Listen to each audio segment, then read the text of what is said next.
PT Pemeringkat Efek Indonesia atau PEVINDO menyampaikan bahwa PT Indakiat Pulp and Paper Tbk atau INKP telah melakukan pelunasan atas obligasi jatuh tempo senilai Rp276,55 miliar. Anda kembali di Market Buzz pemirsa. PT Pemeringkat Efek Indonesia atau PEVINDO menyampaikan bahwa PT Indakiat Pulp dan Paper Tbk atau INKP telah melakukan pelunasan atas obligasi jatuh tempo. Ya, pelunasan obligasi jatuh tempo tersebut senilai Rp276,55 miliar.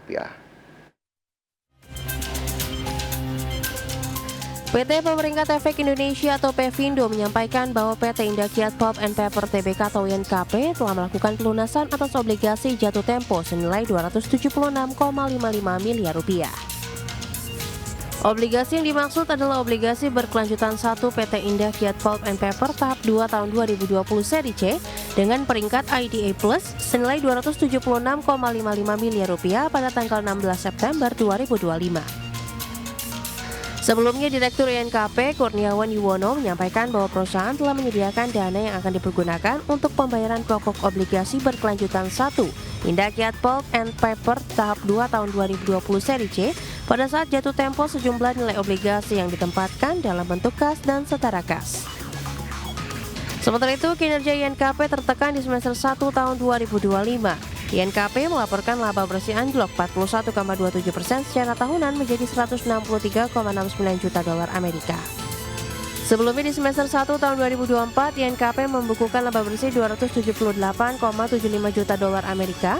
Sejalan dengan itu, penjualan INKP terkoreksi 2,44% secara tahunan di semester 1 tahun 2025 menjadi $1,56 miliar Amerika dari sebelumnya $1,6 miliar Amerika.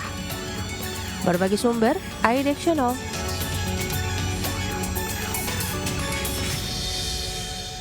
Selanjutnya pemirsa, Astra International terus memperkuat investasinya di sektor kesehatan. Kali ini investasi dilakukan lewat aksi borong saham Rumah Sakit Hermina.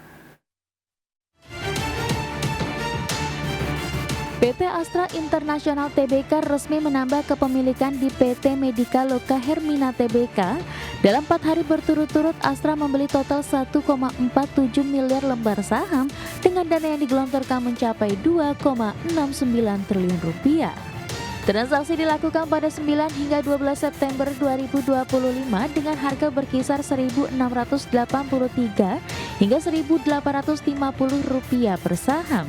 Setelah transaksi ini, jumlah kepemilikan Astra naik dari 10,42% menjadi 20% atau setara 3,07 miliar saham. Menurut keterbukaan informasi, aksi korporasi ini bertujuan untuk investasi jangka panjang.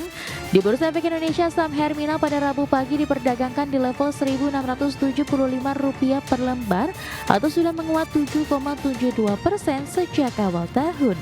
Berbagi sumber, IDX Channel.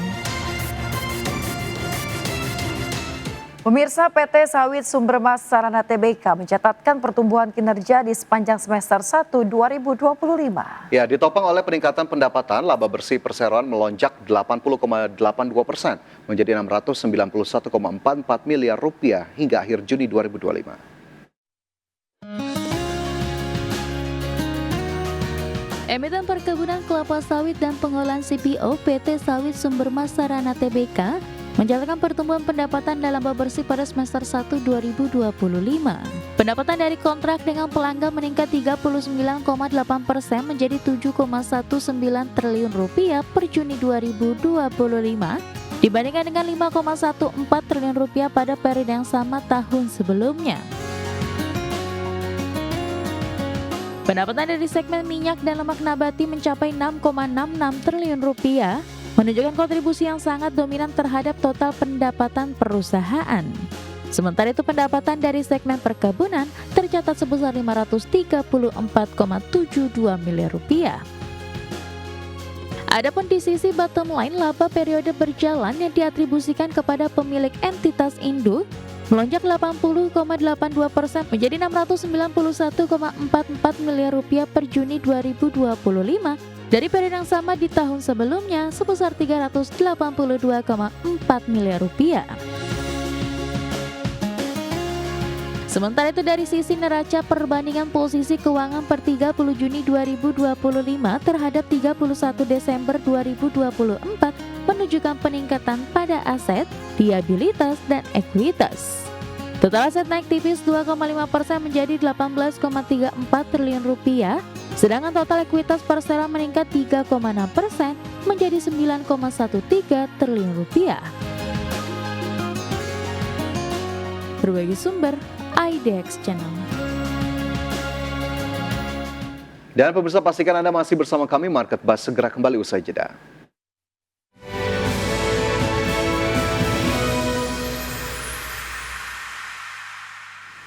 Anda kembali di Market Buzz pemirsa. Presiden Prabowo Subianto kembali merombak susunan Kabinet Merah Putih. Perombakan jilid 2 ini secara resmi melantik Letnan Jenderal Purnawirawan Djamari Caniago sebagai Menteri Koordinator Politik dan Keamanan serta melantik Erick Thohir sebagai Menteri Pemuda dan Olahraga. Presiden Prabowo Subianto kembali merombak susunan Kabinet Merah Putih. Presiden resmi melantik Letnan Jenderal Purnawirawan Djamari Caniago sebagai Menteri Koordinator Politik dan Keamanan, Erick Thohir sebagai Menteri Pemuda dan Olahraga, Afrian Syah Nur sebagai Wakil Menteri Ketenagakerjaan, Rohmat Marzuki sebagai Wakil Menteri Kehutanan, dan Farida Faricha sebagai Wakil Menteri Koperasi. Presiden juga melantik Angga Raka Prabowo Kepala Badan Komunikasi Pemerintah, Muhammad Qadari sebagai Kepala Staf Kepresidenan, Komjen Pol Purnawirawan Ahmad Doviri sebagai Penasihat Presiden Bidang Keamanan dan Ketertiban Masyarakat dan Reformasi Kepolisian. Nanik S. Deyang sebagai Wakil Kepala Badan Gizi Nasional, Sodi Sanjaya sebagai Wakil Kepala Badan Gizi Nasional, dan Sarah Sadika sebagai Kepala Lembaga Kebijakan Pengadaan Barang Jasa Pemerintah. Pengangkatan Menteri dan Wakil Menteri Kabinet Merah Putih ini berdasarkan keputusan Presiden nomor 96 tahun 2026. Jakarta, Tim Liputan IDX Channel. Ya, pemirsa, dilantiknya Erick Thohir sebagai Menteri Pemuda dan Olahraga membuat posisi Menteri BUMN kosong saat ini. Menteri Sekretaris Negara Prasetyo Hadi mengaku Presiden belum menunjuk Menteri BUMN definitif. Presiden masih mencari figur yang tepat untuk memimpin Kementerian Badan Usaha milik negara.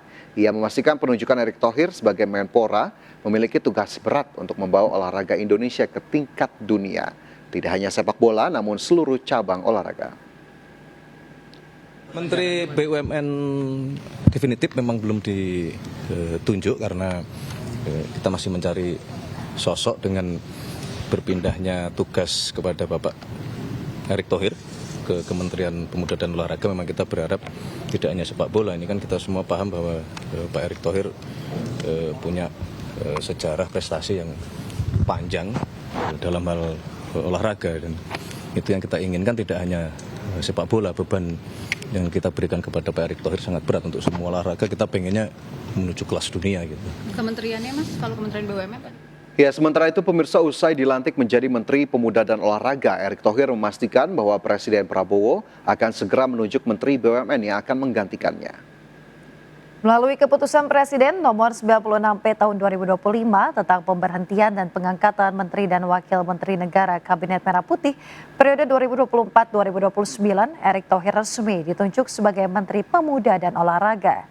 Tertanggal 17 September 2025, Erick Thohir sudah tidak lagi menjabat sebagai Menteri BUMN. Posisi Menteri Badan Usaha milik negara hingga saat ini masih kosong. Kepada awak media, Erick Thohir mengaku belum bisa memastikan apakah Kementerian BUMN akan dilebur ke BPI dan Antara atau akan ada menteri baru. Erick menekankan bahwa dirinya siap menjalankan tugas baru sebagai Menteri Pemuda dan Olahraga. Salah satu fokusnya mendorong generasi muda untuk memiliki daya saing yang tinggi di tingkat global. Kalau BUMN sendiri sudah pastikan nanti ada PLT-nya, nanti tunggu keputusan Presiden Pak Mensesnek nanti. Gitu. Di bawah dan Antara apa gimana, Pak? Saya nggak tahu nanti. Tapi Kementerian BUMN-nya masih ada di Bapak? Saya nggak tahu. Dilebur Pak ya? Saya nggak tahu. Dilebur ke Antara Pak? Saya tidak tahu. Ya, jadi nomor satu, yang pasti saya mendapat penugasan oleh Bapak Presiden. Ya, tentu saya sebagai profesional dan tentu sebagai pembantu Presiden saya tegak lurus. Di mana ini kadang-kadang orang lupa antara olahraga dan pemuda, padahal Menteri Pemuda dan Olahraga. Artinya kalau kita bicara pemuda itu ada 131 juta pemuda yang ke depan ini merupakan basis dari bangsa kita itu sendiri. Artinya pemuda ini ke depan harus kita bangun ya secara kapabilitas.